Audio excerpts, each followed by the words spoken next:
I usually don't use a microphone. I guess they'll pick me up, right? I'm really glad to be here at Q.E.D. I love telling these stories in New York City, and it's really just great to be a part of this. So let me just set the stage a little bit about what was going on in my life. I grew up in a news family. My father was the producer of the CBS Evening News and the bureau chief for NBC in Saigon during the Vietnam War, and on the White House desk for CBS. And my grandfather was a reporter for the LA Times. My father got his first job in news, his first job in life, at 7 years old as a copy boy there. And my uncles were in the news business. There were 8 televisions in the house that I grew up in, pretty much always on the news. One on the dinner table, no talking except during commercials. So late summer 1993 found me as 5 years of boarding school. I went in 8th grade, and then I only lasted 2 semesters, got kicked out twice, and 3 semesters for what could only be described as subpar grades.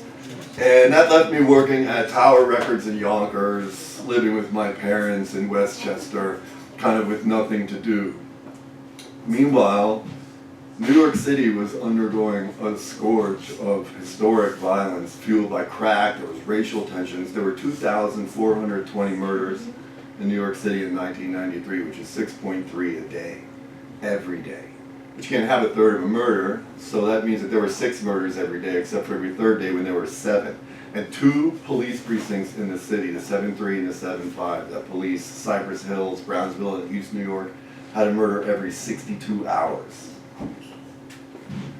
So I'm talking to my dad, totally oblivious to all this. I'm talking to my dad at the barbecue one day, kind of bitching about my prospects for employment, and he says, well, you know, I had this friend from my NBC days in Chicago. He has a production company in Times Square.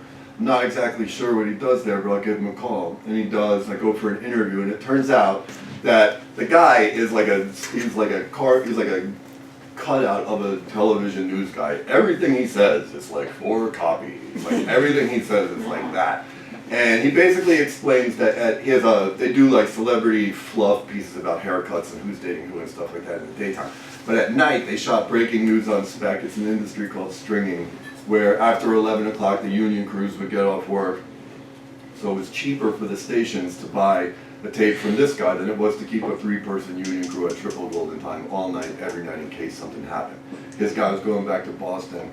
So he kind of like asked me if I wanted the job. Now it's $65 for a 12-hour shift from 8 at night to 8 in the morning, plus $10 per sale. So it paid actually less than Tower Records, but sounded a lot more fun, and I take the job. My first night on the job, they load me up with all the gear, and at the time it was a 3-chip Ikegami Digibetacam, which weighed, it must have weighed 20 pounds. It sat on my shoulder, and you had to stabilize it with your other hand and look through the viewfinder, and then it had a 350-watt light on top and a battery belt that had like 12 batteries on it. The whole thing probably weighed almost 30 pounds. And I'm walking out, and that's in addition to all the other stuff that we had to carry. And we go, me and these 2 guys who are training me go walking out to the car, and it's a 1991 Ford Crown Victoria Police Interceptor. It's dark blue. This guy goes through this entire explanation to me. It's high suspension, dual exhaust, mounted CB police radios, 2 of them, 2 police scanners in there, this huge V8 motor, a top speed of 137 miles an hour. And he looks right at me after this really intense explanation, and he goes, this car is the only thing that's going to keep you alive on this job. And the guy goes, what are you talking about? It's not the car. It's because everybody thinks that we have guns too. And then they both start making fun of me for being so white, which I don't get because they're both white. But eventually I get out there and I get out on the street by myself, and I start learning about the city, like not just like which neighborhoods are busy or which neighborhoods like Astoria that you only go to get something to eat, you know. And it was like how to get there, when to drive fast, and when to drive, I know you were on the job, forgive me, when to drive with that kind of air of like douchebag entitlement, real slow, when you roll through the red light and stick the portable radio up, stop you on your green without even looking at you and just roll real slow right through like that. But also like which cops do what. Like an AI job is when somebody gets killed with a car, that's the highway unit. But the PIN job, that's somebody stuck in a car, that's emergency services unit. Same kind of thing with the fire department, kind of like machinations of life and death in the city. And I'm great behind the wheel. Like there's the things I've done behind the wheel in New York City are, I don't think you could do them today. And I'm not good at the time though this happened. I'm not good on the street. I can't really connect with people. The guy I work with, Nick, you know, if he goes into a crowd, he'll come out with like a girlfriend and a dinner invitation, every single thing that happened to everybody in the story. But for me, I like trying my corny jokes and all the things I've been doing my whole life to get people to like me, and if they ever did work, they're not working. So I end up at the 8-3, which is the precinct in Bushwick, for a perp walk. Perp walk is when the police want to assure the community that they have their man. He hasn't been charged with a crime yet, but they walk him out of the station into the car on his way to Central Booking. It usually looks like that. So I'm going to the 8-3 for the perp walk of a kid, a high school kid, who shot a girl at school that day. And it's this cold, not snowy, but sort of sleety night. And I go into the antechamber of the police station with the camera and the light bulb and everything, and I set it down right next to me. I'm in there for a little while, and this woman comes in, and she stands on the other side of the room, and it's a very small room. I could touch her if I reached out.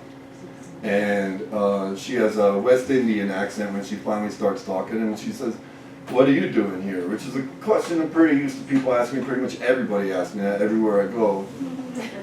So I casually just say, "A boy shot a girl at school today and she died." And the lady gasps in horror. And this pressurized silence takes over the room. Room is this tiny little space.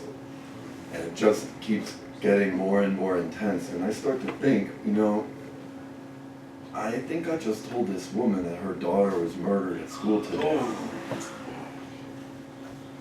So we don't say anything else. And it seems like forever. But a cop comes, brings her into the station, and then everything kind of goes back to normal for me. And I do the perp walk, take the guy to Central Booking, and then I'm walking back to my car, and I bump into a street crime cop who I know. Now, street crime, you all know who they are. Their specific mission was to get guns off the street. That's the only thing they did. And I don't really remember how I knew him, but I knew him from, I guess, just being on the street. So again, he asked me, "What are you doing here?" And I tell him, "I'm here for this kid who killed that girl at school today." And he stops me, and he says, "Hang on a second. She lived. She's gonna live. She got shot twice. Once in the stomach and one grazed her face. But she's gonna live." He says that the gun fell out of his waistband when she pushed him away trying to go for a kiss. But she was shot twice. And so we finish up our conversation, and I walk back to the car, and I'm putting the gear in the car, and this really terrible feeling starts to wash over me, and I start to think about it, and I realize that a few minutes before that, I thought that I told this woman that her daughter had been murdered at school. But what I learned was, what I actually did was that I told this woman that her son was a murderer. Because it never occurred to me that a boy who shoots a girl at school would have a mother who loves him. So I start thinking, right there in the car outside the station, I start thinking about, you know, who I am and where I come from, and how in each other's business we are with opinions and judgments, and sort of how we get there by being who's wealthy or whose father does this, or what college you went to, or the quarterback or whatever. And I start thinking about where I am every night. People with very little personal space. People with very few personal possessions. The projects are hard. Concrete, bars, reinforced glass, metal basketball nets, no grass. And I realized that out there on the street, that there's the operating principle is 180 degrees different, and that you can't make assumptions, and you have to see people as individuals. And this monolithic view that I had of people as like the name of their neighborhood, as this group, people I never knew. Just, it's a view largely created by the news for me, just sort of dissolves. And I start to think about how here, if it doesn't happen to you, then you don't know anything about what happened, which is a totally different dynamic. You don't know what happened. Even if you think you know what happened, you don't. And you never, ever talk about other people's business. That's the golden rule. And when you break it, which I did, and it doesn't matter that I didn't even know the rule existed when I broke it. When that rule gets broken, there's consequences, and sometimes they can last a lifetime. Thank you very much. Yeah.